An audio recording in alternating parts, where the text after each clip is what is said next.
नमस्कार,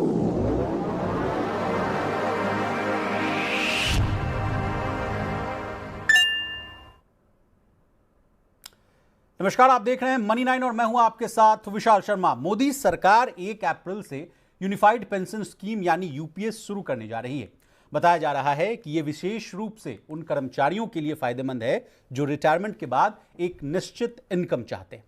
सरकार ने बीते 24 जनवरी को राष्ट्रीय पेंशन सिस्टम यानी एनपीएस के ऑप्शन के तौर पर यूनिफाइड पेंशन स्कीम का आधिकारिक रूप से ऐलान किया था और अब इस योजना को 1 अप्रैल 2025 से लागू किया जाएगा।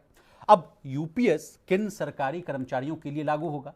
जो पहले से एनपीएस के तहत रजिस्टर्ड हैं, उनका क्या होगा? क्या सरकारी कर्मचारियों के पास ऑप्शन होगा कि वे एनपीएस या यूपीएस में से किसी एक को चुन सकते हैं? इसके अलावा बाइकॉट यूपीएस कल एक्स यानी ट्विटर पर ट्रेंड हो रहा था। क्यों सरकारी कर्मचारी संगठन इसका विरोध कर रहे हैं? इसके अलावा 8वें वेतन आयोग पर भी चर्चा करेंगे। तो आइए आज के इस लाइव में हम इन सारे सवालों का जवाब लेने की कोशिश करते हैं। हमारे साथ चर्चा में शामिल हो रहे हैं national president national mission for old pension scheme के डॉक्टर मंजीत सिंह पटेल साहब। ये central government employees confederation Delhi के प्रेसिडेंट भी हैं। सर, आपका मनी 9 में बहुत स्वागत है। बहुत बहुत धन्यवाद विशाल जी, थैंक यू सो मच। पहले हालचाल बताइए, कैसे हैं मंजीत बाबू? एकदम बढ़िया है विशाल जी, एकदम सब ठीक है जी। और लड़ाई जारी है। किस बात की लड़ाई? सरकार तो कह रही है कि देखिए, अब जो आप ओल्ड पेंशन स्कीम की तरह आप जो कह रहे थे कि assured pension, assured family pension, भाई मृत्यु हो जाएगी तो 60% जो है फैमिली पेंशन दिया जाएगा, तमाम तरह की सुविधाएं हम दे रहे हैं, तब क्यों इतना रार है? ओपनिंग कमेंट दीजिए, उसके बाद हम लोग चर्चा में आगे बढ़ेंगे। सरकार ने एश्योर्ड पेंशन की बात कही, गजट लाने के बाद उसको पे आउट कह दिया। पेंशन तो दिया ही नहीं। हम लोग तो पेंशन मांग रहे थे, पे आउट थोड़ी मांग रहे थे। पेंशन की डिमांड थी हम लोगों की। जो पेंशन का मतलब है कि पेंशन एक राइट है, कॉन्स्टिट्यूशनल राइट है पेंशन, पे आउट राइट नहीं है। हम लोग डिमांड कर रहे हैं constitutional old age social income security की गारंटी की, जिसे हम पेंशन कहते हैं। सरकार ने तो पेंशन दी ही नहीं, नाम तो रख दिया यूनिफाइड पेंशन स्कीम, अंदर कहीं पेंशन है ही नहीं, अंदर तो पे आउट है, पेंशन ही नहीं है।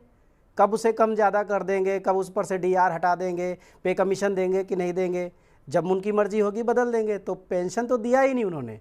ये एक धोखा है जो कर्मचारियों ने हम लोगों के साथ, मतलब कर्मचारियों के साथ सरकार ने किया है। जी जी। और भी बातें हम आपसे आगे जारी रखेंगे सर, लेकिन क्या क्या दिक्कतें हैं अब उस पर आते हैं। जो रार मची हुई है सर, वो क्या है? एक एक पॉइंट वाइज उसको हम समझने की कोशिश करते हैं। पहला क्या है, रार बताइए। देखिए विशाल जी, जो हम सभी कर्मचारियों की जो डिमांड थी जी, पहली डिमांड ये थी कि 20 साल की नौकरी को 50% पेंशन के लिए कैलकुलेशन के लिए उसको आधार माना जाए। ठीक है। सरकार ने 20 साल को बढ़ा करके 25 साल कर दिया। चलिए, यहाँ भी गनीमत थी कि 25 साल पे। फिर उन्होंने एक चालाकी की कि 25 साल की नौकरी के बाद जो 50% पेंशन का आधार दिया उन्होंने, तो वो क्या कर दिया कि उन्होंने एवरेज बेसिक सैलरी कर दिया, मतलब 12 महीने की एवरेज सैलरी। ठीक है। अब एवरेज में किसी का प्रमोशन हुआ, वो घट जाएगी उसकी। कोई 4600 से प्रमोट होकर के 4800 पे गया, 4800 वाला 5400 पे गया, तो एवरेज उसकी डिस्टर्ब हो जाएगी, उसे आधी नहीं मिलेगी। दूसरी सबसे बड़ी बात उन्होंने कही कि वॉलंटरी रिटायरमेंट के लिए भी 20 साल के क्राइटेरिया को बढ़ा करके 25 साल कर दिया। ठीक है। चलो ठीक है, यहाँ भी गनीमत हो जाती कि 25 साल पर वॉलंटरी रिटायरमेंट दे देते और जब वो घर जाता उसको पेंशन देना शुरू कर दे। लेकिन अब उन्होंने क्या कहा कि उसे पे आउट मिलेगा, लेकिन 25 साल की नौकरी के बाद वीआरएस से नहीं, बल्कि जब उसकी उम्र 60 साल की हो जाएगी। अच्छा। या कल को मान लीजिए कि भारत सरकार ने रिटायरमेंट की एज जो है 60 साल से बढ़ा करके 65 या 62 कर दिया, तो उसे 62 तक इंतजार करना पड़ेगा। अब सबसे बड़ी समस्या ये कि कोई आदमी 24 साल 25 साल की उम्र में नौकरी में आया है, वो 50 साल की उम्र में उसके 25 साल पूरे हो जाएंगे। अब वो 50 साल पर वीआरएस लेकर के घर जाएगा, तो 10 साल कैसे इंतजार करेगा? क्या वो 10 साल तक कुछ खाएगा नहीं, कुछ पिएगा नहीं, कुछ उसे किसी चीज़ की ज़रूरत नहीं रहेगी? या भारत सरकार ने उसको वॉलंटरी रिटायरमेंट पर कोई इंजेक्शन लगा देगी, ना उसे भूख लगेगी, ना प्यास लगेगी, और ना ही वो मरेगा भी नहीं, ना वो बीमार होगा। तो ये एक अजीबोगरीब किस्म की एनोमली उन्होंने कर्मचारियों के बीच में डाल दी। और जो तीसरी बात थी कि वो ये थी कि जो कर्मचारियों का जो डिडक्शन हो रहा है 10% के रूप में सैलरी का, उसको रिटायरमेंट पर, वॉलंटरी रिटायरमेंट पर और कंपलसरी रिटायरमेंट जैसा कि भी हो, इन तीनों ही कंडीशन में उसको वापस किया जाना चाहिए था जी। अब सरकार ने वो वापस नहीं किया, वो तो छीन लिया। तो पेंशन देने के नाम पर कर्मचारी के जीवन भर की जो कमाई थी, जो बचत थी, उस पर डाका डाल लिया। तो पेंशन कहाँ हुई? ये तो हड़प नीति हो गई, ये तो डलहौजी की हड़प नीति फिर से आ गई।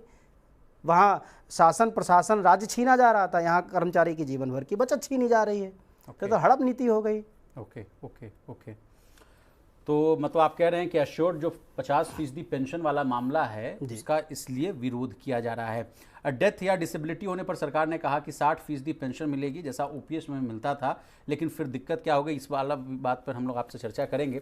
लेकिन सर एक सवाल मेरे एकदम बेसिक माइंड में आता है कि जो 20 साल से लगातार विरोध प्रदर्शन हो रहा था कि हमें ओल्ड पेंशन स्कीम चाहिए, ओल्ड पेंशन स्कीम चाहिए, सरकार कह रही है कि देखिए हूबहू ना उसको हम लोग ना उसका रेप्लिका कहा गया कि ओल्ड पेंशन स्कीम को ना एज इट इज़ हम लोगों ने यूपीएस दे दिया है, अब आप लोग खुश रहिए। उसके बाद 8वें वेतन आयोग का सगुफा फेंका गया, कहा गया कि भाई बजट से पहले भी हम लोगों ने उसका ऐलान करते हुए सुन लिया जी। तो अब जो कर्मचारी संगठन है वो क्यों विरोध कर रहा है, इसके पीछे का हम लोग तर्क समझना चाहेंगे और आसान भाषा में समझेंगे। आपने बताया है डेथ या डिसेबिलिटी वाला को और डिकोड करके समझाइए, क्या फैमिली पेंशन से जुड़ा हुआ मामला है? देखिए विशाल जी, 30 मार्च 2021 को भारत सरकार ने एनपीएस में एक अमेंडमेंट किया था। ठीक है। वो ये था कि अगर किसी भी एम्प्लॉय की सेवा काल में या तो डेथ हो जाए या डिसेबिलिटी हो जाए, ठीक है, दोनों ही कंडीशन में उसके पास दोनों ऑप्शन रहेंगे। वो चाहे तो ओल्ड पेंशन स्कीम वाले ऑप्शन को सेलेक्ट कर ले और वो चाहे तो एनपीएस वाले ऑप्शन को तय कर ले, ठीक है, दोनों रहेंगे। अब देखिए क्या था ऑप्शन। ओल्ड पेंशन स्कीम का मतलब कि कर्मचारी का जितना अंशदान कटा था 10% के रूप में, कंट्रीब्यूशन जितना भी उसका था, वो ब्याज से जितना उस पर ब्याज लगा वो सारा का सारा पैसा कर्मचारी को या फिर उसके परिवार को उसी दिन दे दिया जाएगा। और दूसरा, जितनी उस समय उसकी सैलरी थी उसका just half of the last basic salary plus dearness allowance, जिसे हम डीआर कहते हैं, तो वो मिला करके जो पेंशन बनेगी वो उसके परिवार को या उसको देना शुरू कर दी जाएगी। सरकार वाला अंशदान सरकार के खाते में चला जाएगा, तो यानी ओपीएस हो गया। दूसरा जो उन्होंने ऑप्शन दिया था कि अगर किसी कर्मचारी को लगता है कि उसका कॉर्पस काफ़ी इकट्ठा हो गया है तो वो चाहे तो उस कॉर्पस का 20% विड्रा कर ले या उसका परिवार विड्रा कर ले, जो 80% वहाँ रह जाएगा उसको एनुटाइज्ड करा दे। जो लिस्टेड कंपनियां हैं उनमें से किसी एक कंपनी को वो पैसा हैंडओवर कर दे तो वो कंपनी उस पैसे के एवज में उसको पेंशन देना शुरू कर देगी। ये दोनों ऑप्शन थे, कर्मचारी के ऊपर है, वो चाहे उसके परिवार के ऊपर है। तो हमारी भी डिमांड जो थी वो एनपीएस में यही थी कि अगर आप एनपीएस को रिप्लेस नहीं कर सकते, स्क्रैप नहीं कर सकते, मान लेते हैं कि एनपीएस को स्क्रैप करना मॉनिटरी बेनिफिशियल नहीं होगा या इकोनॉमिक एक चैलेंज होगा, तो जब आपने ओपीएस का विकल्प दे रखा है एनपीएस में, तो हमने ये कहा कि उसी विकल्प को एक बार रिटायरमेंट पर भी दे दो। वो रिटायरमेंट चाहे जिस तरह का हो, चाहे वो वॉलंटरी रिटायरमेंट हो, चाहे वो कंपलसरी रिटायरमेंट हो और चाहे वो सुपर एन्युएशन हो। ओके। तो कर्मचारी का पैसा कर्मचारी को मिल जाएगा, सरकार का पैसा सरकार को चला जाएगा। विशाल जी, सबसे बड़ी बात जो आपने अभी कहा कि इकोनॉमिक चैलेंज वाली बात कि सरकार मतलब जो है उसके पास कुछ प्रॉब्लम है कि वो हूबहू ओपीएस पर नहीं जा सकती। नहीं, इसके पीछे तर्क ये भी है मंजीत बाबू, ओल्ड पेंशन स्कीम को लेकर बहुत रार है, राजनीतिक रार भी बहुत है। तमाम जो स्टेट गवर्नमेंट्स है वो इसको एज ए ना निगोशिएटिंग टूल के रूप में भी इस्तेमाल करते रहे हैं। कई राज्य सरकारों ने इसको इम्प्लीमेंट भी कर दिया कि नहीं भाई 2004 के बाद वाला भी जो रिटायर्ड होगा उसको हम लोग देंगे। अपने पॉलिटिकल मैनिफेस्टो में भी बोल दिया कि भाई हमको लाइए, हमको जिताइए, फला फला को हम आपको पुरानी पेंशन स्कीम देंगे। हुआ ये कि जैसे मैं उदाहरण देना चाहूँगा, सुक्खू जी की जो सरकार थी वहाँ पर इतना क्राइसिस हो गया ओल्ड पेंशन स्कीम को लेकर, कहा गया कि ये सबसे बड़ा मतलब क्या कहे जाए रोड ब्लॉकर के रूप में काम किया। वहाँ की जो फाइनेंशियल स्टेबिलिटी थी, सेहत था, जो बजट था स्टेट का, वो गड़बड़ा गया। तो इसलिए ये सवाल उठता है और ये संसद में उठा, उस पर आगे भी हम चर्चा करेंगे। कंगना रनौत जी ने सवाल पूछा है शायद, तो उस पर भी चर्चा करेंगे। लेकिन पहले ये समझिए कि क्या ये बर्डन है या नहीं। देखिए विशाल जी, बहुत क्लैरिटी होनी चाहिए इस मामले में कि अगर ये बर्डन है तो हम इसको समझते हैं कि अगर सरकार की नज़र में ये वाकई बर्डन है तो इसको जरा देखने की कोशिश करिए कि एनपीएस में सरकार भी एम्प्लॉई के बराबर कंट्रीब्यूट करती थी, यानी 10% एम्प्लॉई का कटता था और 10% सरकार कंट्रीब्यूट करती थी। चैलेंजेस आए, हम लोगों ने विरोध प्रदर्शन किए। 1 अप्रैल 2019 से सरकार ने अपने कंट्रीब्यूशन को 40% बढ़ा दिया, 10 से 14 कर दिया। यानी जहां उसको 100 रुपये देने पड़ते थे वहां उसने 140 रुपये देने शुरू कर दिए। ठीक है। तो अगर इकोनॉमिक बर्डन था तो उसने यहाँ से फंड कैसे बढ़ा दिया। अब दूसरे उस पर आते हैं, डेथ एंड डिसेबिलिटी के केस में सारा पैसा, देखिए एनपीएस में कोई आदमी रिटायर होता है, जब भी कभी रिटायर होता है तो वो सारा पैसा यानी कर्मचारी का अंशदान प्लस सरकार का अंशदान जितना भी है वो सारा मिला करके या तो कर्मचारी के परिवार कर्मचारी को चला जाता है या फिर उसका 40% हिस्सा जिसकी एन्युटी कराते हैं वो कंपनी को चला जाता है, जिसको हम कहते हैं with return of purchase price और दूसरा है without return of purchase price.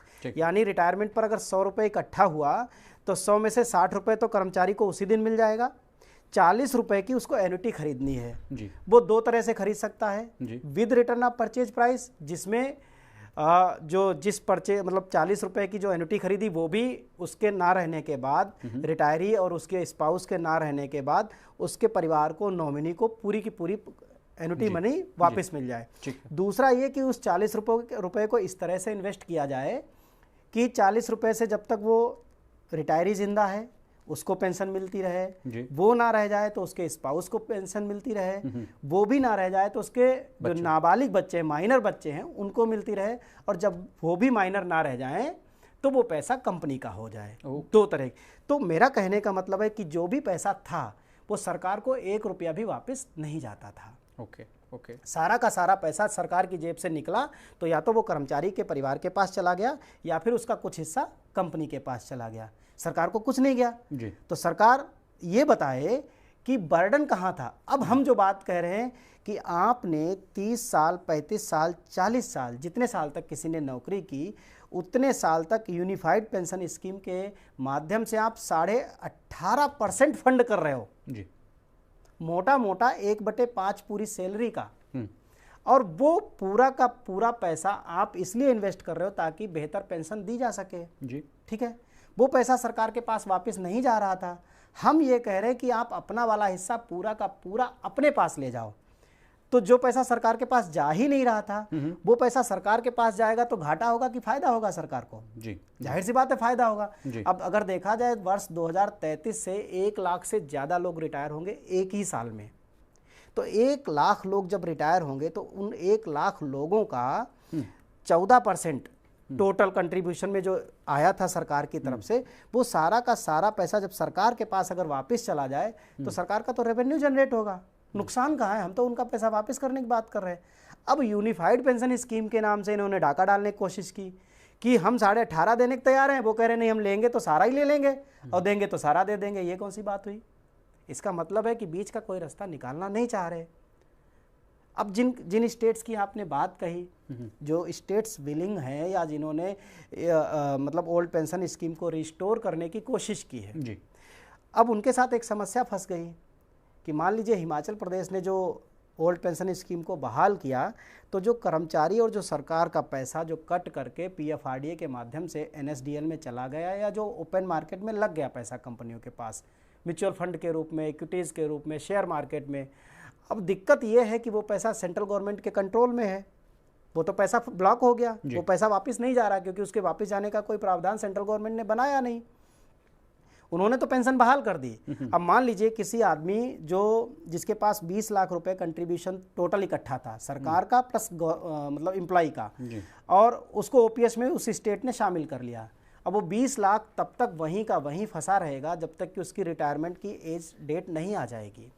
वो जब 60 साल का हो जाएगा तब वो पैसा ब्लॉक जो था वो मतलब अनफ्रीज होगा, उससे 60% उस एम्प्लॉय को मिलेगा, 40% की फिर उसकी एन्युटी बनेगी और उसकी स्टेट उसको ओपीएस देगी। ओपीएस तब देगी जब वो सरकार उस स्टेट का हिस्सा जो एम्प्लॉय के पास आएगा वो वापस ले लेगी। तो ओपीएस तो बहाल हो गई लेकिन वो भी जब तक कि वो पैसा, जैसे झारखंड स्टेट ने क्या किया, कर्मचारियों से एक एमओयू साइन करा लिया, ठीक है सर, कि जो जब आपको रिटायरमेंट पे वो 60% मिलेगा सेंट्रल गवर्नमेंट से, वो उस पैसे को आप हैंडओवर कर दोगे स्टेट गवर्नमेंट को, क्योंकि उनका भी उसमें हिस्सा था, अब वो लगभग उतना ही बैठता है जितना उसको मिलेगा, तब जाकर के उनको ओपीएस मिलेगी। तो ये भी एक चैलेंज है। इसीलिए हम सबकी कोशिश यही थी कि सेंट्रल गवर्नमेंट इस मुद्दे का समाधान निकाले। स्टेट गवर्नमेंट्स एग्जिट कर सकती हैं एनपीएस में से, लेकिन कर्मचारियों की समस्या फिर भी कहीं ना कहीं फंसी रह जाएगी। अच्छा, ठीक। मंजीत जी, इन सारी चर्चाओं का सार अगर मैं समझ पा रहा हूँ तो समझ पा रहा हूँ कि बहुत इसमें विसंगतियाँ हैं, जो अगर कर्मचारी संगठन की बात अगर सुन पा रहे हैं तो। लेकिन एक व्यूअर हैं, अब वो कह रहे हैं कि पटेल साहब आपसे बहुत उम्मीद है, लेकिन उम्मीद तो है, लेकिन चीज़ों को अच्छी तरह से समझने के लिए ये 3 जो फंडा है सर, इसको हम लोग को आसान भाषा में समझना बहुत ज़रूरी है। एक तो ओपीएस है, दूसरा एनपीएस है, तीसरा यूपीएस है। उसके बाद एक और खबर आई थी जिस पर हम लोगों ने भी बहुत चर्चाएं की, एक कहा जा रहा है कि यूनिवर्सल टाइप का कुछ universal pension plan, universal pension scheme. मुझे नहीं समझ में आता है कि इतना कंफ्यूजिंग करने का क्या उद्देश्य है भाई, कि ओपीएस भी है, एनपीएस भी है, यूपीएस भी है, फिर उसके बाद आप कह रहे हैं कि एक अम्ब्रेला स्कीम होगा यूपीएस, फिर उसके बाद भी अटल पेंशन योजना है, प्रधानमंत्री मानधन योजना है, तमाम तरह की बहुत सारी जो चीज़ें हैं। खैर उस पर भी चर्चा करेंगे, लेकिन सबसे पहले आपसे गुजारिश है कि आप पॉइंट वाइज समझाइए सर आसान भाषा में कि पहले ओपीएस क्या था, एनपीएस क्या था, तब यूपीएस क्या है। जी विशाल जी, देखिए ओल्ड पेंशन स्कीम का मतलब ये केवल था कि जो 1972 का जो सीसीएस एक्ट है जी, कर्मचारियों का, जिसको संविधान कहते हैं, उस एक्ट में ये सुविधा थी कि कोई भी सरकारी कर्मचारी, सेंट्रल गवर्नमेंट की मैं बात कर रहा हूँ, स्टेट की नहीं कर रहा हूँ, क्योंकि स्टेट्स के कानून काफ़ी मामलों में अलग हैं, अलग अलग स्टेट के अलग अलग कानून हैं इस मसले में। तो मैं अभी सेंट्रल गवर्नमेंट की बात करता हूँ। सेंट्रल गवर्नमेंट का ये प्रावधान था कि अगर किसी सरकारी कर्मचारी ने रेगुलर सर्विस 10 साल की कर ली तो उसको पेंशन का राइट मिल जाता था, वो पेंशन के लिए क्वालिफाइड हो जाता था। फिर वो कभी भी रिटायर हो जाता तो उसको half of the last basic salary plus dearness allowance उसको पेंशन के तौर पर मिलने लगता था। इसके लिए उसे कोई कंट्रीब्यूशन देना नहीं होता था। हाँ, कर्मचारी की सैलरी से 7% का मिनिमम कंट्रीब्यूशन लिया जाता था जीपीएफ के तौर पर, और उसमें सरकार क्या करती थी, निश्चित ब्याज देती थी, कभी 7% का, कभी 8% का, कभी 8.5 का, कभी 7.1 का, मतलब जब भी सरकार टाइम टू टाइम तय करती थी वो ब्याज उसको मिलता था। उस पैसे को जीपीएफ कहते थे, और उस पैसे में से जब चाहता कर्मचारी अपना पैसा जितना चाहता उतना निकाल लेता था। ठीक है सर। रिटायर हो जाता, अपना पूरा का पूरा पैसा लेकर के बाहर निकल जाता था जी। चलिए ठीक है। एनपीएस में आपने क्या किया कि 7% डिडक्शन की जगह 10% कर दिया, यहाँ भी कोई दिक्कत नहीं है जी। इसमें गारंटीड रिटर्न नहीं है जी, यहाँ भी 1% हम मान लेते हैं कि कोई दिक्कत नहीं, मार्केट के भरोसे है, फ्लक्चुएशन होता रहेगा जी। अब इसमें इन्होंने बंदिश लगा दी कि इस पैसे को आप अपनी मर्जी से नहीं निकाल सकते। जी जी। पैसा आपका है लेकिन आप अपनी मर्जी से नहीं निकाल सकते। ठीक है। पूरी नौकरी में केवल 3 बार निकाल सकते हैं। ठीक है। और अपने कंट्रीब्यूशन का 25% से ज़्यादा नहीं निकाल सकते, ये भी बंदिश लगा दी जी। तो एक तो ये शोषणकारी बंदिश हो गई। ठीक है सर। दूसरी बात, ये फ्लक्चुएट कर रहा है, मार्केट के भरोसे है, कभी इसका रिटर्न ज़्यादा भी होता है जीपीएफ से, कभी इसका रिटर्न जीपीएफ से बहुत कम भी हो जाता है। जी जी। तीसरी सबसे बड़ी बात कि जब वो रिटायर हो, चाहे 25 साल की नौकरी के बाद, चाहे 30 साल की नौकरी के बाद, चाहे 20 साल की नौकरी के बाद, उसकी सेवाओं से सरकार को कोई मतलब नहीं है जी। पहले पेंशन जो थी सेवा से जुड़ी हुई थी, अब पेंशन फंड से जुड़ गई।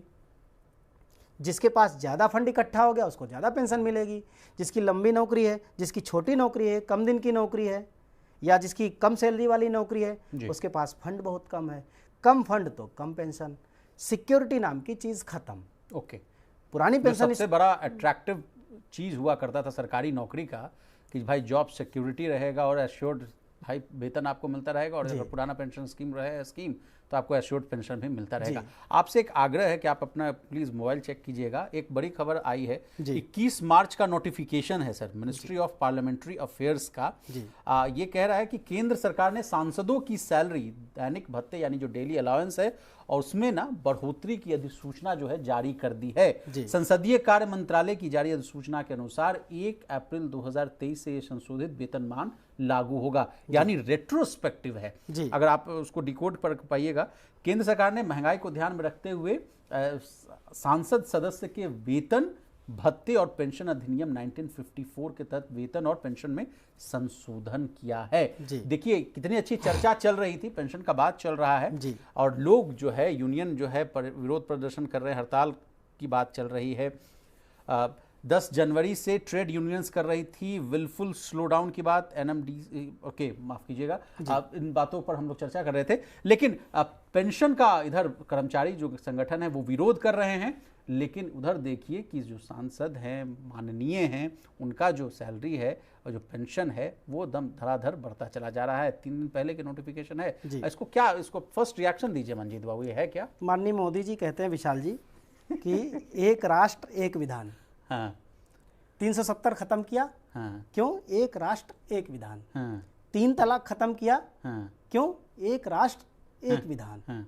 लेकिन पेंशन माननीयों की अलग, मंत्रियों की अलग, विधायकों की अलग, कर्मचारियों की अलग, अनऑर्गेनाइज सेक्टर की अलग, ऑर्गेनाइज सेक्टर की अलग। अभी जिसकी आप बात कर रहे थे यूनिवर्सल पेंशन स्कीम, मतलब अपनी तनख्वाह बढ़ानी हो तो मेज थपथपा लो, अपनी वेतन भत्ते बढ़ाने हो, पेंशन बढ़ानी हो तो मेज थपथपा लो। और कर्मचारी जो 30 साल 35 साल 40 साल सेवा करता है उसको पेंशन की गारंटी देने में क्या दिक्कत है? एक तरफ आप कह रहे हो कि भारत विश्व की सबसे बड़ी अर्थव्यवस्था बनने जा रहा है, 3रे नंबर पर पहुंच रहा है, और एक तरफ आप केवल 140 करोड़ लोगों में से 1 करोड़ भी नहीं है working class plus pensioner, 1 crore भी नहीं है, और उनको old age social income security की आप गारंटी नहीं दे पा रहे, वो भी तब जबकि उसका पैसा भी कंट्रीब्यूशन के रूप में मार्केट में जा रहा है। पिछले 1 साल से शेयर मार्केट की हालात आपको पता है कि क्या थे, और इस दरमियान भी अगर LIC, UTI और SBI की मार्केट वैल्यू इस्टेब्लिश है, इसको भी लेकर मंजीत बाबू बहुत तकरार चल रहा था कि देखिए हमारा पैसा जो NPS में जहाँ तक बात हो रही थी कि वो जो पैसा, हमारा पैसा जो कंट्रीब्यूशन का रहता है वो आप डाल देते हैं शेयर मार्केट में, जो ट्रेड होने वाली चीज़ में होता है वो बड़ा अनसर्टेनिटी है, उसमें रिस्क रहता है, आप कहाँ से हमको पेंशन दीजिए। और इधर देखिए मार्केट की जो थोड़ी स्थिति है, 5-6 महीने से लगातार हम लोग गिरावट के दौर में हैं, अपने पीक से 14 से 13% के आसपास की गिरावट हम लोग ट्रेड में देखने को भी मिल रहा है। तो उसका भी विरोध हो रहा था कि हमारा पैसा है कहीं डूब ना जाए। ये वाला मामला क्या था? इसको देखिए विशाल जी, मैंने पूरा स्टडी किया, जो हमारी यूनिट्स की जो वैल्यू है, हमारा पैसा डिफ़ॉल्ट स्कीम में लगता है जब तक कि आप अपने पैसे को खुद लगाना ना चाहें। तो हमारे जो डिफ़ॉल्ट पेंशन फंड मैनेजर हैं वो LIC, UTI और SBI हैं। अगर इन तीनों की यूनिट की वैल्यू अगर हम देखें तो उसमें कोई ख़ास डाउनफॉल नहीं हुआ है इस पूरे 1 साल में। अभी हमने देखा था पिछले हफ्ते, तो किसी एक यूनिट में LIC में तकरीबन 3% के आसपास डाउनफॉल था, लेकिन अभी मैं फिर देख रहा हूँ, उसको चेक कर रहा हूँ, तो बल्कि SBI का इस बुरे से बुरे हालात में भी SBI की वैल्यू बढ़ गई, यूनिट की वैल्यू। तो ऐसा तो खैर मैं नहीं मानता कि मतलब जो है पैसा डूब जाएगा, या मतलब जो है मतलब कर्मचारियों का पूरी तरीके से पैसा मतलब डूब जाएगा या बर्बाद हो जाएंगे लोग, तो ऐसा तो नहीं लग रहा मुझे।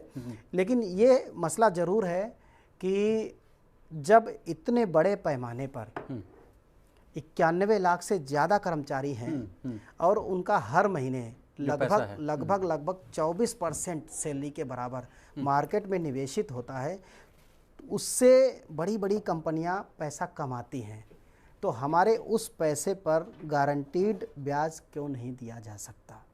क्या जब आप किसी बैंक से लोन लेते हैं, वो चाहे कार लोन लें, चाहे हाउस लोन लें, चाहे कोई और लोन लें, हर लोन पर फिक्स ब्याज कम से कम कोई ना कोई बैंक लेती है। क्या कभी ऐसी कोई बैंक होती है जो कह दे कि हम 10 लाख रुपए का आपको लोन देंगे और कोई ब्याज नहीं लेंगे, अनसर्टेन होगा? ऐसा कभी नहीं करेगी बैंक। जब भी लेगी आपसे बढ़ा करके ही लेगी। तो हमारे उस 12,000 करोड़ रुपए जो हर महीना जमा होता है इनके पास, उस पर 7% का 6% का भी गारंटीड ब्याज क्यों नहीं? हम यही बात डिमांड कर रहे हैं कि मैक्सिमम हो तो सरकार के खाते में जोड़ दो, लेकिन हमें मिनिमम 7.1% का ब्याज दो।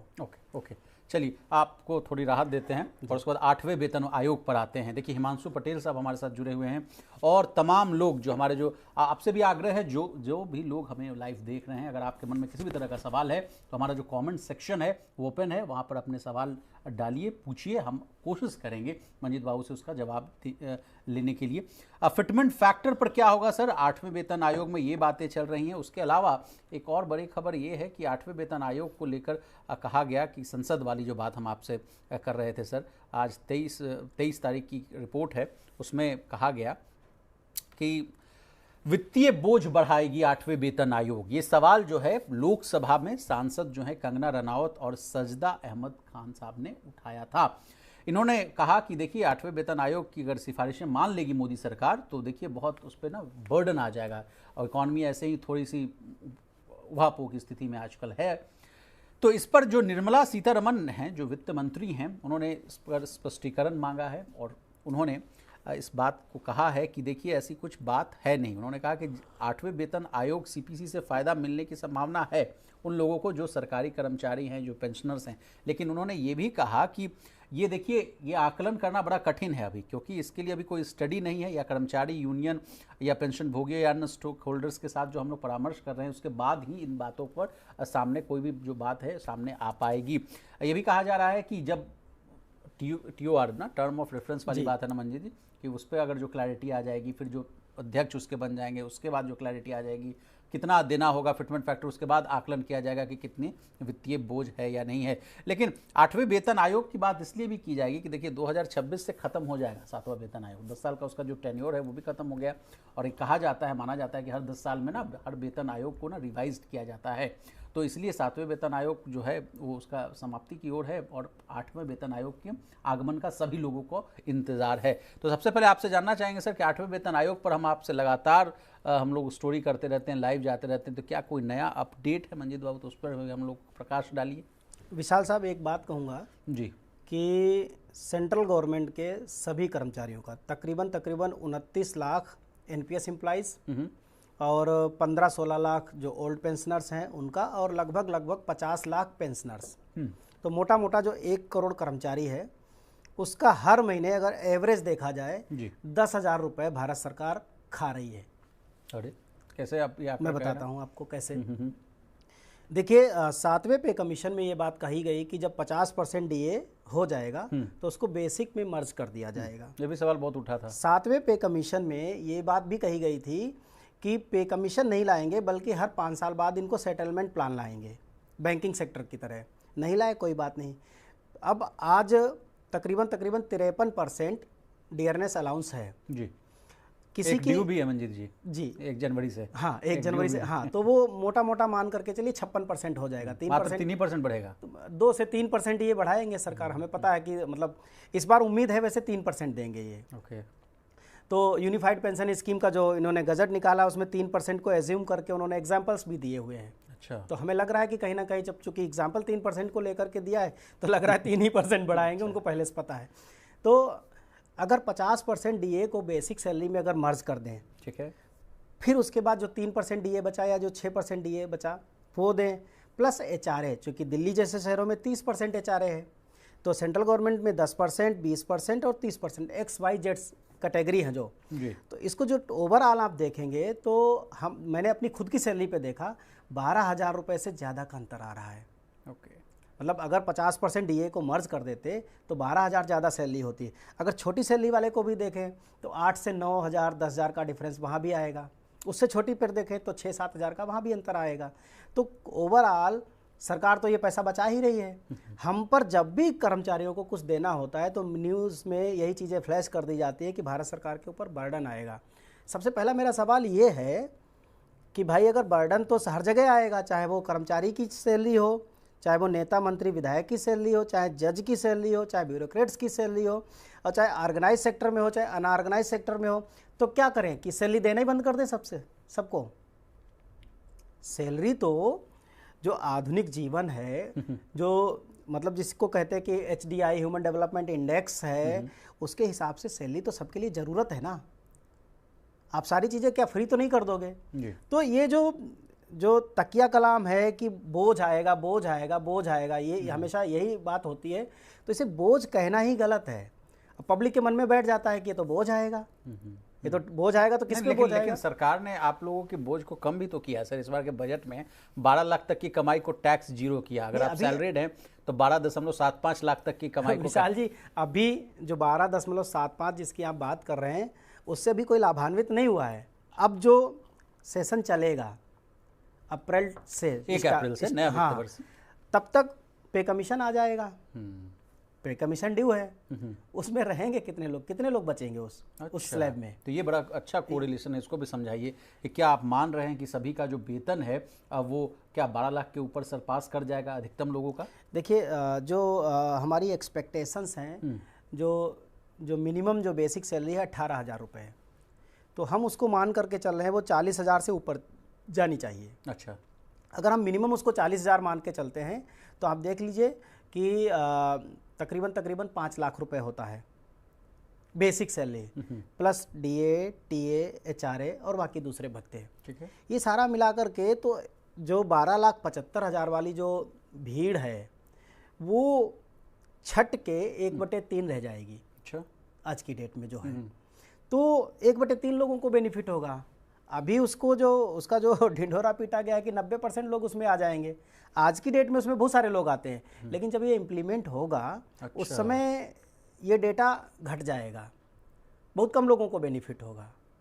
तो ये इसके पीछे की एक स्ट्रेटजी है। चलो ठीक है, हम तो कह रहे हैं कि कुछ लोगों को बेनिफिट होगा, ठीक है, कुछ को हो जाए, लेकिन ये बार बार कहना कि इससे बर्डन आएगा, ये एक बहुत मतलब नकारात्मक बात है। अच्छा, ठीक है। अब कुछ हमारे साथ जो व्यूअर्स जुड़े हुए हैं उनके सवालों को भी ले लेते हैं मनीष जी। एक यूज़र हैं, उन्होंने लिखा कि सर मेरे पापा का बेसिक जो है 40,600 है, लेवल 3 के कर्मचारी हैं, कितना इंक्रीज हो जाएगा इनका सैलरी? कुछ ये तो वही बात हो गई कि भविष्य वक्ता वाली बात हो जाएगी अगर मैं कुछ कहूँगा तो। हाँ, लेकिन हालांकि हम लोग ये बता भी देंगे इसमें कि हम लोगों ने किस आधार पर ये कैलकुलेशन किया है और किस आधार पर हम लोग ये बात लेकिन इनके लिए मैं बता दूं, इन्होंने बताया है कि 40,600 रुपये इनका। जी हाँ, मेरे पर नहीं, उन्होंने फिर दोबारा कमेंट किया है सर कि सर मेरे पापा ईस्टर्न रेलवे में जॉब है उनका बेसिक सैलरी 40,600 है, पे लेवल 3 है जी, उनका कितना सैलरी इंक्रीज होगा? कुछ पे लेवल भी इंक्रीज होगा क्या? जी, देखिए पे लेवल तो जाहिर सी बात है इंक्रीज होगा और बेसिक भी बदल ही जाएगा, क्योंकि 50% डीए को भी अगर मर्ज करते हैं, अभी आज की डेट में हम 1.56 के तो मल्टीप्लिकेशन फैक्टर पर वैसे ही बैठे हुए हैं। और अगर हम 2027-28 तक कंसीडर करते हैं तो हमने पहले भी आपके स्टूडियो से ही एक बार इसको रखा था कि कितना भी कम हो तो 2.1 तक जाएगा, इससे कम नहीं जाएगा जी। लेकिन हम एक्सपेक्ट बहुत कुछ करते हैं, सरकारों का भरोसा कुछ नहीं होता है। यूनिफाइड पेंशन स्कीम में बहुत कुछ एक्सपेक्ट कर रहे थे, माननीय मंत्री जी के साथ बैठक भी हुई थी, उसमें भी यूनिफाइड पेंशन स्कीम। मंत्री जी से आपकी बैठक हुई थी सर, ये भी बात हम चर्चा में लाना चाहेंगे जी। आपकी किस मंत्री से मुलाकात हुई थी और क्या उस समय क्या आउटकम लग रहा था? आपको पॉजिटिव लग रहा था या नहीं लग रहा था, या किन किन मुद्दों पर बात हुई थी, ये भी बताइए। जी विशाल जी, देखिए उस दिन जब हम गए थे, ये घटना है 24 फरवरी की। अच्छा, 24 फरवरी को माननीय मंत्री जी, कार्मिक मंत्री जो कर्मचारियों के मंत्री हैं, डॉक्टर जितेंद्र सिंह जी, उनके साथ बैठक हुई थी। उसमें पेंशन सेक्रेटरी साहब थे श्री वी श्रीनिवास जी और उनके पीएस साहब थे, 1-2 और अधिकारी थे उसमें। तो उस दिन का जो हमारा एजेंडा था, हमने उसमें एक अमेंडमेंट की बात कही थी भारत सरकार से। कौन सा अमेंडमेंट सर? वो अमेंडमेंट था जिसका अभी हमने चर्चा किया था कि एनपीएस में जो डेथ एंड डिसेबिलिटी के केस में ओल्ड पेंशन स्कीम का विकल्प दे रखा है भारत सरकार ने। अच्छा, पहले से ही दे रखा है। वो रिटायरमेंट के एक दिन पहले भी अगर किसी की डेथ या डिसेबिलिटी हो जाए तो उसको मिला हुआ है। तो अगर उसी ऑप्शन को एक बार रिटायरमेंट पे और दे दिया जाए तो लोगों के लिए पुरानी पेंशन ऑटोमेटिकली बहाल हो जाएगी। अच्छा, बिना कुछ किए। अच्छा, इसके लाभार्थी कौन होंगे? ज़्यादा लोग जो हैं जो रेलवे में जो काम करते हैं सभी होंगे। अच्छा, नहीं अधिकतर ज़्यादा लोग तो सर वही, क्योंकि हम लोग लगातार इस पर लाइव रहे हैं, या उधर पहाड़ पठार की तरफ जो जॉब करते हैं, जो बहुत हिली एरियाज में काम कर रहे हैं, डिफिकल्ट टेरेन में काम कर रहे हैं, उन लोगों को इनमें ज़्यादा बेनिफिट मिल सकता है। विशाल जी, नहीं, ये तो देखिए ये यूनिफॉर्म हो जाएगा। अच्छा, अगर ये प्रावधान कर दिया भारत सरकार ने तो एनपीएस को बिना स्क्रैप किए ओल्ड पेंशन स्कीम अपने आप ही बहाल हो जाएगी। जैसे मान लीजिए कि अभी जो एग्जिस्टिंग जो प्रोविज़न है कि एक आदमी है, उसने 10 साल नौकरी की और उसके साथ डिसेबिलिटी हो गई, वो नौकरी अब नहीं कर सकता। ठीक है सर। तो उस कर्मचारी का पूरा अंशदान उठा करके उसके परिवार को दे दिया जाएगा ब्याज सहित, प्लस 50% पेंशन यानी ओपीएस वाली पेंशन जी उसको मिलना शुरू हो जाएगी जी। अब एक आदमी जो 40 साल की नौकरी करके रिटायर हुआ, उसको देने में क्या दिक्कत है? दूसरा केस समझिए कि एक आदमी जो 25 साल की 30 साल की नौकरी करके मान लीजिए रिटायरमेंट से एक दिन पहले उसके साथ हादसा हो गया, एक दिन पहले, तो भी उसको वही विकल्प मिला हुआ है ओल्ड पेंशन स्कीम का, उसका पूरा अंशदान मिल जाएगा। ठीक है। एक आदमी ने पूरी सफलतापूर्वक रिटायरमेंट तक नौकरी की और 10 साल ज़्यादा की, उसको देने में क्या दिक्कत है? एनोमली है ये। यानी जो लंबी सर्विस कर रहा है, ज़्यादा सेवाएं दे रहा है, उसको उस लाभ से वंचित कर रहे हो, और वो भी तब जबकि वो आपका कंट्रीब्यूशन आपको वापस कर रहा है, सरकार के मतलब खाते में दे रहा है जी। तो ये एक तरीके की मतलब कम सेवा करने वाले, ठीक है वहाँ पर एक सेंटिमेंटल पॉइंट जुड़ा हुआ है, वो एक अलग मुद्दा है, लेकिन जो लंबी सेवाएं दे रहा है, ज़्यादा कर रहा है, सकुशल नौकरी की है उसने, तो उसको उस लाभ से क्यों वंचित किया जा रहा है जी। तो उसको भी एक बार दे दीजिए ऑप्शन, खत्म हो जाएगी ये लड़ाई ही खत्म हो जाएगी ओल्ड पेंशन स्कीम की। ठीक ठीक है। जिसको एनपीएस ठीक लगेगा वो एनपीएस में बना रहेगा रिटायरमेंट पर, जिसको ओपीएस ठीक लगेगा ओपीएस में। सर इस बात से मुझे एक और बात याद आ गई, मैं गजट पढ़ भी रहा था यूपीएस वाला, तो वो कह रहे हैं कि वन टाइम ही स्विच कर सकते हैं लोग जो एनपीएस में हैं, ये वाला मामला क्या है? और यूपीएस का जो गजट में आया है सर पूरा नोटिफिकेशन, अगर उसको भी अगर आप आसान भाषा में डिकोड करके हमारे व्यूअर्स को बता दें तो बड़ा बेहतर होगा सर। देखिए ये भी गलत है, उन्होंने कहा कि वन टाइम स्विच कर सकते हैं। बताइए, जबकि टैक्स वैक्स का मामले में मंजीत जी अगर हम जोड़ के देखें, जैसे अभी भी देश में दो तरह के टैक्स रेजिम है, ओल्ड टैक्स रेजिम और न्यू टैक्स रेजिम है। सरकार कहती है कि भैया आपको ओल्ड टैक्स रेजिम अच्छा लग रहा है तो इसमें ऑप्ट करो, if you don't find it suitable new tax regime, और अगर फिर न्यू टैक्स रेजिम में आपको ठीक नहीं लग रहा है तो आप वापस आ सकते हो। तो भैया ये फेरबदल करने वाला ऑप्शन तो देना चाहिए ना। तो यही तो हम भी कह रहे हैं। तो आपने ये टैक्स के वाले मामले में है ना सर, ये टैक्स वाला मामला पेंशन में क्यों नहीं है? ये मैं भी यही कह रहा हूँ कि जब आपने यूनिफाइड पेंशन स्कीम का गजट लॉन्च किया, ठीक है, अगर आपको लगता है कि यूनिफाइड पेंशन स्कीम से मतलब जो है लोगों का कल्याण हो जाएगा, तो आप उसके साथ एक कैलकुलेटर जारी करते हैं और ये लिखते हैं कि अगर आप आज की डेट में यूपीएस में जाओगे, इस तारीख को रिटायर होगे तो इतना फंड बनेगा। वो है नहीं आपके पास कैलकुलेशन, वो ना आज है ना 20 साल बाद होगा, क्योंकि ऐसा दुनिया में कोई कैलकुलेटर बनाया ही नहीं जा सकता जो ये बता सके कि 20 साल बाद इन्फ्लेशन कितना होगा। क्या कोई भविष्यवाणी कर सकता है कि इतना % होगा या इतने पॉइंट होगा? एसआईपी में तो हम लोग सर कैलकुलेट करते हैं कि 15% का एस्योर्ड रिटर्न अगर नहीं, उसमें भी कैलकुलेटर में रखा रहता है, वो इन्फ्लेशन आपके ऊपर छोड़ता है कि रिटर्न आप कितना ले रहे हो। कैलकुलेटर नहीं बताता कभी, आप लगा लो 6 लगा लो 7 लगा लो 10 लगा लो, वो आपकी मर्जी है। ऐसी कोई दुनिया में टेक्नोलॉजी नहीं बनी है जो ये बता सके कि 5 साल के बाद क्या होगी भारत की जीडीपी, क्या होगा इन्फ्लेशन, मार्केट कैसा होगा, कोई नहीं बता सकता। कोई नहीं जान रहा था सर कितनी बड़ी। तो आपने कहा कि एक बार आप स्विच करोगे अगर यूपीएस में तो फिर वापस नहीं जा पाओगे। अरे यूपीएस भी कल नहीं रहेगा, हटाना ही पड़ेगा। तब क्या करोगे? आपने तो लिख दिया कि यूपीएस नहीं रहेगा, यूपीएस तो वैसे ही नहीं रहेगा। यूपीएस को तो अभी हम लोगों ने बाइकआउट यूपीएस चलाया। ये वाला मामला क्या था मंजीत बाबू? कहा जा रहा है कि बड़ा ट्रेंडिंग में था, हम लोग देख भी रहे थे। उसके बाद कहा गया कि इसने तो कर्मचारियों के अंशदान को ही हड़पने की तैयारी कर ली है और वॉलंटरी रिटायरमेंट पर तो हद ही हो गई है। वॉलंटरी रिटायरमेंट के बाद भी पेंशन के लिए 10 से 15 साल करना होगा इंतजार। बताइए, पैसे के लिए इंतजार करना पड़ जाए वो भी 10 से 15 साल, तो क्या ही फायदा, वो भी भाई रिटायरमेंट वाला पैसा। यहाँ तो सर पेंशन अगर 1 महीने 2 महीने रुक जाती है तो लोगों की जो सांसें हैं ना वो थम जाती है, क्योंकि ऐसे ही आदमी रिटायर्ड होता है, उसके दवाई का खर्चा है, उसको पढ़ने पढ़ाने का खर्चा है, बाल बच्चे हैं उसके, तो भाई सब खर्चा तो जोड़ा जाता है ना। यह कैसी old age social income security की गारंटी है भाई? जिन्होंने इस काले कानून को बनाया उन्हें देश भर के लाखों लोग कभी माफ नहीं कहेंगे। ये कर बॉयकॉट यूपीएस करके कल ट्रेंड किया गया। ये बॉयकॉट यूपीएस वाला भी डेटा बताइए सर, क्या ट्रेंड हुआ और क्या कहा जा रहा है कि 50,000 से ज़्यादा ट्वीट्स आए? जी विशाल जी, जब 24 फरवरी को माननीय मंत्री जी के साथ जब मुलाकात हुई तो उसमें यूनिफाइड पेंशन स्कीम में क्या क्या लैकुनास थे, कमियां थी, उन सब पर चर्चा हुई। ठीक है, बहुत गंभीर चर्चा हुई। हमने वहाँ पर ये बात रखी कि सर आप ये बताइए कि कोई आदमी जो 25 साल की नौकरी में आया था 50 साल में वॉलंटरी रिटायरमेंट ले लेगा, उसके बाद घर चला जाएगा। अब आप कह रहे हो कि उसे पेंशन मिलेगी 60 साल की उम्र से, यानी वो 10 साल इंतजार करेगा पेंशन के लिए।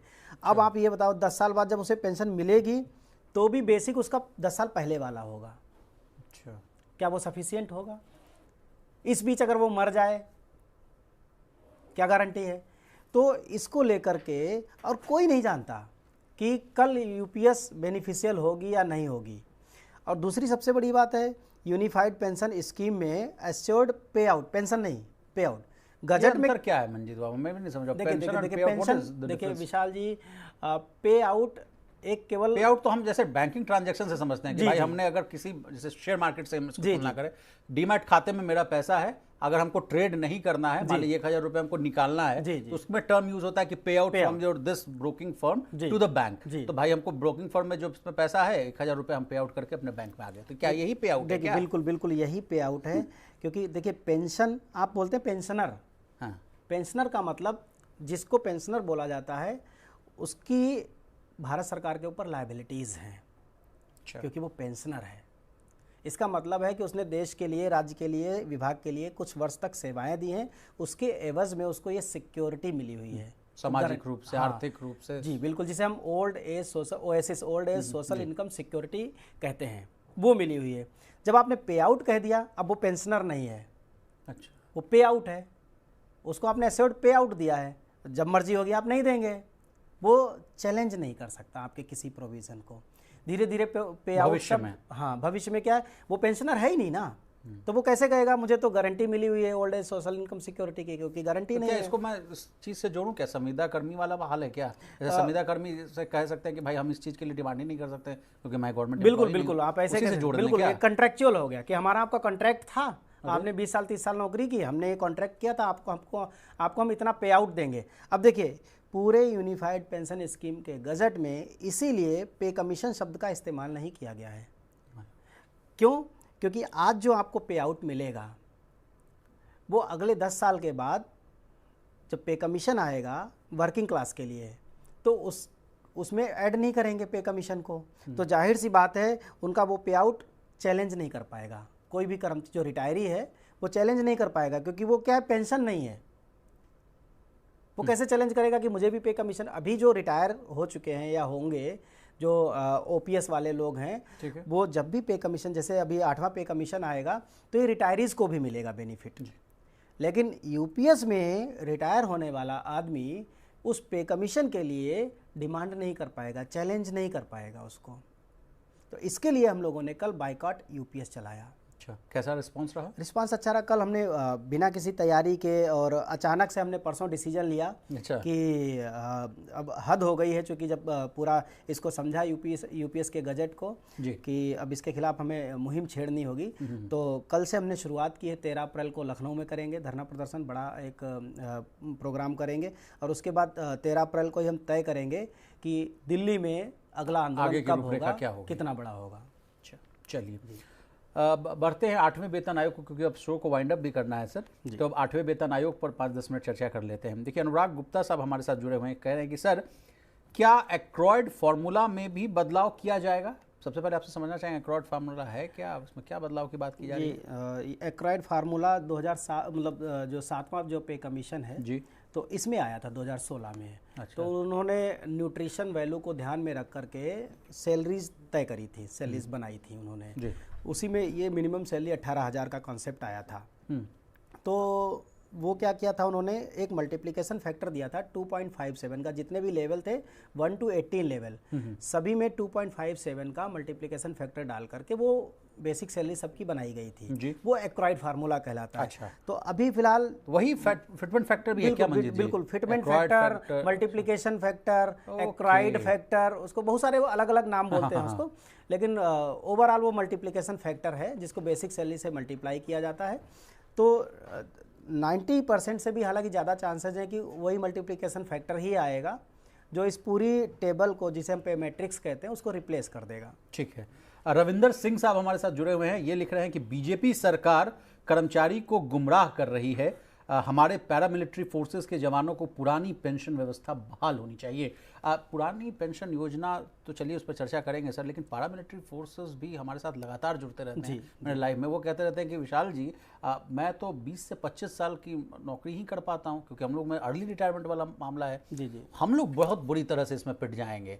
ये क्या मामला है सर? और जो देश के जवान हैं, जो आप भी कहते रहते हैं कि -30 डिग्री 40 डिग्री 20 डिग्री में काम कर रहे हैं ग्लेशियर पर या चीन में, अब बॉर्डर्स पर वो काम कर रहे हैं, उनके साथ तो थोड़ा मुझे लगता है कि नाइंसाफ़ी है। देखिए पिछली मीटिंग में भी, राइटिंग में भी और सोशल मीडिया कैंपेनिंग से भी, धरना प्रदर्शन से भी, तमाम तरह के आंदोलन से हर बार इस मुद्दे को उठाया है कि पैरा मिलिट्रीज़ की नौकरी बहुत कठिन है।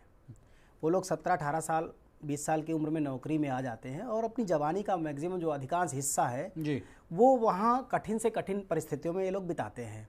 20 साल की नौकरी करने के बाद वो चाहते हैं कि क्योंकि उनकी बहुत एजुकेशन भी नहीं हो पाती। जो आदमी सैनिक या पैरा सैनिक बन जाता है वो 20 साल में पहुंच जाएगा। वो तो ग्रेजुएशन भी नहीं कर पाते बहुत सारे लोग। बहुत लोग तो सर वो रनिंग वनिंग वाला, जहाँ तक जी। हम लोग भी तैयारी किए हैं कंपटीशन का, जी, मुझे जी। पता है कि हाँ भाई वो कैंप में जाना जी। पड़ता था, वो दौड़ के भी तो नौकरी लगती थी। होता क्या है कि जब उनकी एजुकेशन भी उतनी पूरी नहीं हो पाती, वो 40 साल की उम्र में मान लीजिए 20 साल की नौकरी करके रिटायरमेंट लेकर के, जिसे वॉलंटरी रिटायरमेंट कहते हैं, VRS। जी, तो वो घर चले जाते हैं। फिर वो अपना कोई काम धंधा कर लेता है या कोई अपनी एजुकेशन पूरी करता है, फिर दूसरी नौकरी की तैयारी करता है, जो भी करता है। तो अपनी लाइफ जीने का उसको एक मौका मिल जाता है, समाज से जुड़ने का मौका मिल जाता है। अब इस सरकार ने क्या किया, वॉलंटरी रिटायरमेंट के लिए 20 की जगह 25 कर दिया। तो जो 20 साल की उम्र में नौकरी में आया था उसको अब 20 की जगह 25 रुकना पड़ेगा। नॉर्मल परिस्थितियों में एक शिक्षक के लिए क्या है कि 20 से 25 अलग बात है, पैरामिलिट्री के जवान के लिए 20 से 25 साल अलग बात है। एग्जैक्टली। तो उनकी कंडीशन इतनी ज़्यादा कठिन हो जाती है। अब वो उसमें भी एक दिक्कत है, पेंच है। 25 साल की नौकरी करके भी वो अगर घर चला जाए तो भी उसे पेंशन नहीं स्टार्ट होगी। Oh my God. पेंशन तो 60 साल पे स्टार्ट होगी यूपीएस में। तो वो क्या करेगा फिर? तो आप सोचिए कि वो करेगा क्या, उसके पास कितनी बचत होगी कि जिससे वो मतलब जो क्या वो बीमार नहीं होगा, क्या उसे खाने की ज़रूरत नहीं होगी, क्या उसे कपड़े पहनने की ज़रूरत नहीं होगी, क्या उसे बच्चों को शिक्षा देने की ज़रूरत नहीं होगी। वो खुद शिक्षा लेना चाहे तो कैसे लेगा, पैसा तो हर जगह चाहिए ना। तो ये मतलब एक इससे ज़्यादा शोषणकारी व्यवस्था, तो इसीलिए हमने शुरू में भी कहा था ये यूपीएस मतलब उल्टा पुल्टा स्कीम है। और रखी भी बात है कि ये तो मतलब पता नहीं कि जिसने बनाया है इसे, जो आप कह रहे थे कि जिन लोगों ने इसको बनाया है वाकई उन्हें 1 करोड़ लोगों के परिवार सिर्फ और सिर्फ बद्दुआएं ही देंगे। ओके, चलिए बद्दुआएं ही देंगे। तो आगे बढ़ते हैं सर, 2 और सवाल हम लोग ले लेते हैं। यूटी और सेंट्रल में बेसिक पे सेम होगा क्या, सुनील भान साहब कह रहे हैं, इसका कोई जवाब आप देना चाहेंगे सर? सुनील भान जी के सवाल के जवाब में मैं बस यही कहूँगा कि अभी तक 2 यूटी हैं, पहली दिल्ली थी और दूसरी चंडीगढ़, जो सेंट्रल गवर्नमेंट के समान पे स्ट्रक्चर देती हैं। सारी चीज़ें सेंट्रल गवर्नमेंट के इक्विवेलेंट हैं। हमारी पहले भी ये कोशिश रही है कि 8 यूनियन टेरिटरीज़ हैं, सभी यूनियन टेरिटरीज़ में चूँकि वो केंद्र शासित राज्य हैं तो सभी केंद्र शासित राज्यों में सेंट्रल गवर्नमेंट का पे स्ट्रक्चर लागू होना चाहिए। ओके। अगर नहीं लागू हो रहा तो उनको स्टेट बना दो, नहीं स्टेट बना रहे हो तो अगर वो केंद्र शासित है तो केंद्र के नियम उन पर लागू होने चाहिए। ठीक है जी। अब सर आपसे अंतिम सवाल हम लेते हैं मंजीत बाबू, आप एनजेसीएम के साथ भी जुड़े हुए रहते हैं, हालांकि हमारी बात भी होती रहती है मिश्रा साहब से, लेकिन चूंकि आपके पास भी खबरें आती रहती हैं तो आपसे भी हम जानना चाहेंगे कि 8वें वेतन आयोग की जो गाड़ी है कहाँ तक अभी तक पहुँचती हुई दिख रही है। TOR तक हमारी लगती है कि बातचीत हम लोगों ने सुना था कि टर्म्स ऑफ रेफरेंस पर चर्चा हो रही थी, मिश्रा साहब भी गए थे और जो केरल वाले हैं साउथ वाले सर वो भी गए थे, तो क्या कहाँ तक अभी तो 8वें पे कमीशन का केवल जिन्न बोतल से बाहर आया है। अभी वो जिन्न उसको शरीर मिला ही नहीं है, क्योंकि जब तक शरीर तब तक नहीं मिलेगा जब तक कि वो जो कमीशन है 4-5 लोगों का या जो कमेटी है वो ऑफिशियली अपॉइंट नहीं हो जाती। एक चेयरमैन चाहिए, 3-4 मेंबर चाहिए, वो जिस दिन अपॉइंट हो जाएंगे उस दिन से फिर वो 8वें पे कमीशन पे काम शुरू हो जाएगा। हमें ये तो उम्मीद है कि नए वित्तीय वर्ष में, चूँकि 1 अप्रैल से कभी भी वो कमेटी का गठन हो सकता है, पहले भी हो सकता है, 2-4-6 दिन पहले भी हो सकता है, लेकिन उम्मीद है कि नए पे कमीशन मतलब नए वित्तीय वर्ष में इसका गठन हो जाएगा। अच्छा जी, नए वित्तीय वर्ष में इसका गठन हो जाएगा, लेकिन क्या बढ़ेगा, ये नेक्स्ट सवाल आपसे जनता जानना चाहती है। ये बड़ा मतलब ये ऐसा सवाल है कि अगर मैं कम बोलूंगा तो जिनकी नहीं, कम मत बोलिए, आपको लोग सुनना चाहते हैं, तमाम लोगों की आस जुड़ी हुई है। देखिए हम लोग मनी सेंट्रल भी करते हैं सर, यहाँ का प्राइम शो है, उसमें भी लगातार चर्चा करते हैं। हमारे देश की पब्लिक ज़्यादा से ज़्यादा सुनना चाहती है विशाल जी। जी जी जी। मुझे लोग लिख करके भेजते हैं कि 2.86 मत मांगिएगा, 3.86 मांगना तो जाके 2.86 मिलेगा। तो उनको ऐसा लगता है कि शायद मांगने से मिलता है। इसके बीच में मंजीत बाबू चर्चा आगे लिए चलेंगे, लेकिन इसके बीच में ये जो आई है खबर कि हम लोग सांसदों का इसका इन लोगों का बढ़ जा रहा है। मैं और भी कर्मचारी संगठन के मुखिया से बात करता हूँ, वो कहते हैं कि एक अगर मैं सांसद विधायक की पोल पट्टी खोल दूं सर तो मैं आपको बताऊंगा कि एक आदमी जब विधायक था तब का पेंशन ले रहा है, सांसद बना तब का पेंशन ले रहा है, अगर गवर्नर वर्नर बन गए कहीं का तो वो वाला भी पेंशन। तो कुल मिलाकर देखिए तो 5-6 लाख रुपए महीना में उन लोगों को खाली पेंशन से मिल रहा है। बिल्कुल बिल्कुल। एक ऐसे हैं महानुभाव, मुझे नाम याद नहीं आ रहा, नहीं तो मैं ऑन स्क्रीन बोल भी देता। लेकिन ये किस तरह का भाई विसंगति है भाई? विशाल जी देखिए, जो मैं उसे ओल्ड पेंशन स्कीम तो नहीं कहूँगा, क्योंकि ओल्ड पेंशन स्कीम जैसी कोई चीज़ नहीं है। लेकिन हाँ, एक सांसद को, चूँकि उनका 1951 का जो रूल है, हालांकि उसको टाइम टू टाइम अमेंड किया गया है बहुत बार, 2018 में अमेंड किया गया। अभी जो 2 दिन पुरानी जो नोटिफिकेशन है, पहले क्या था कि एक सांसद जब 5 साल सांसद रह ले, 5 साल नहीं मतलब एक टर्म, और नहीं तो एक टर्म। अरे मैंने कितने राज्य सरकार में देखा भाई, 10 दिन का सीएम बन गया, उसको सारी सुविधाएं, सीएम वाला पेंशन मिल रहा है। विशाल जी, यही तो इस देश का दुर्भाग्य है कि अगर एक सांसद ने, उसकी अटेंडेंस लग गई सदन में, उसने शपथ ले ली, तो वो 25,000 रुपये की पेंशन का हकदार हो गया, फिक्स है एक टर्म में। हमारा कर्मचारी बेचारा 30 साल 35 साल नौकरी कर रहा, फिर भी 25,000 की गारंटी नहीं दे रहे हैं, और उल्टे हमसे पैसा ले रहे हो वो पेंशन देने के लिए। दूसरी बात, वो अगली बार जितने साल सांसद रहेंगे, हर साल का 2,500 3,000 उनका फिक्स है, वो उनका इंक्रीमेंट लगेगा, प्लस उनकी पेंशन अभी डियरनेस अलाउंस से यानी डीआर से जोड़ दी गई, वो जोड़ी जा रही। तो जितनी महंगाई भत्ता होगा वो भी उनको मिलेगा। इसके अलावा उनके तमाम और भी भत्ते रहते हैं। लेकिन एक बहुत ही रोचक कमेंट आया है कि कभी भी मैं साग सब्जी खरीदने गया तो कभी भी मुझे 100, 50, 40 से नीचे की सब्जी नहीं मिली। तेल खरीदने गया तो 200 रुपए लीटर से नीचे या 150 रुपए लीटर से नीचे नहीं मिल रही।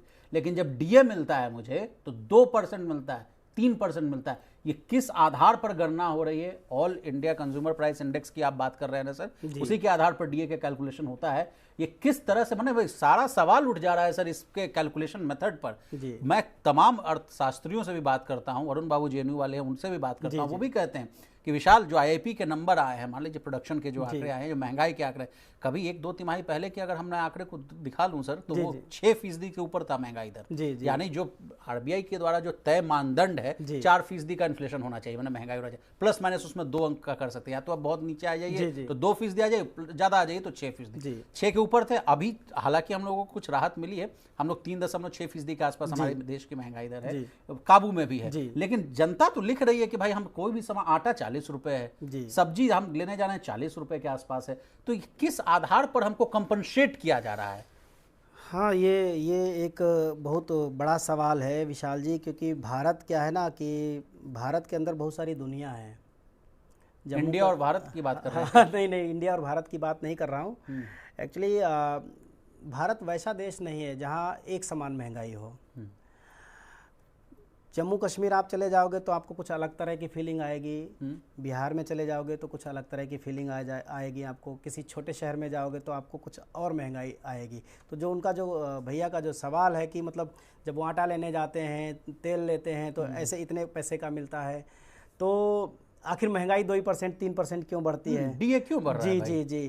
तो वो जो देखिए इंडेक्स क्या है कि इंडेक्स तो जो बनाया गया है वो ओवरऑल सभी चीज़ों को मैनेज करता है, देखता है, ओवरऑल एक जगह से ही निकालेगा जी। वो ऐसा नहीं तो भाई ये क्या इनके सवाल से तो यही सवाल निकल रहा है बिल्कुल, बिल्कुल, कि वो मानदंड ही बदल दीजिए। भाई बिल्कुल, मानदंड रियल चीज नापिए ना। एग्जैक्टली विशाल जी, मैं भी इस बात के फेवर में हूँ कि जो हमारा AICP है, all India consumer index price, जो उसमें बहुत सारे सुधार करने की ज़रूरत है।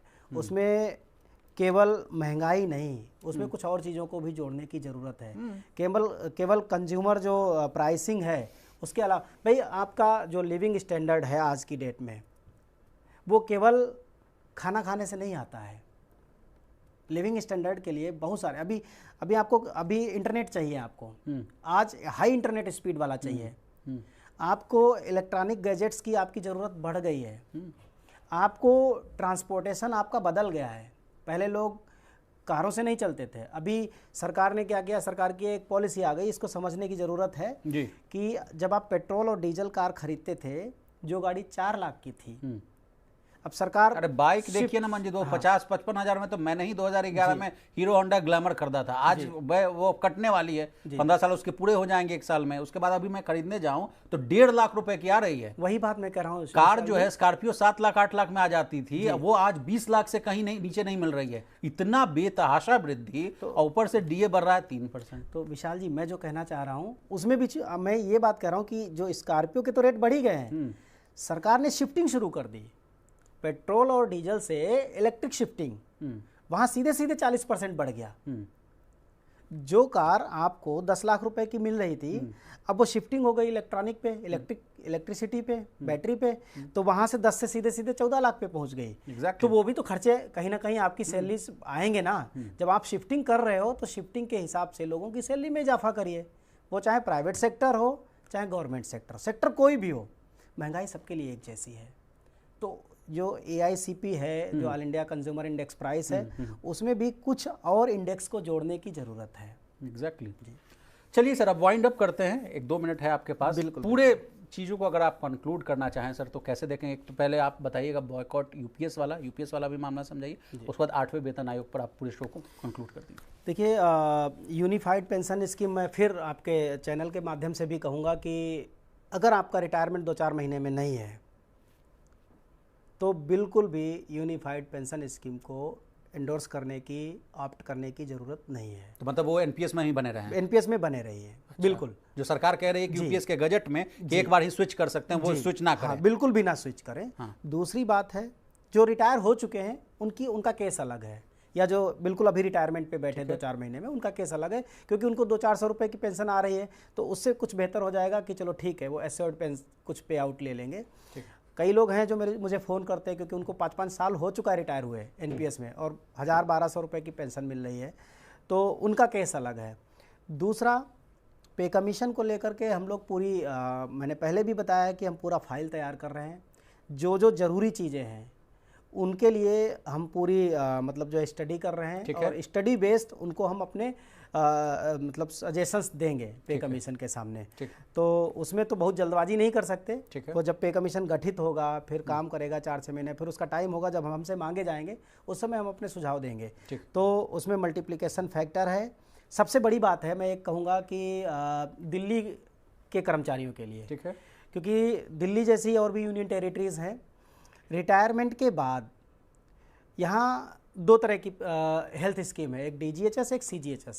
CGHS सेंट्रल गवर्नमेंट एम्प्लॉयज़ के लिए, DGHS दिल्ली गवर्नमेंट के एम्प्लॉयज़ के लिए है। ठीक है। रिटायरमेंट के बाद हर एम्प्लॉय को DGHS और CGHS में से एक ऑप्शन मिलना चाहिए, ताकि रिटायरमेंट के बाद वो अगर अपने घर जाना चाहे, मान लीजिए कोई बिहार का है, कोई बंगाल का है, कोई कहीं महाराष्ट्र का नौकरी कर रहा है, तो वो उसे मेडिकल बेनिफिट्स के लिए दिल्ली में रहना ना पड़े।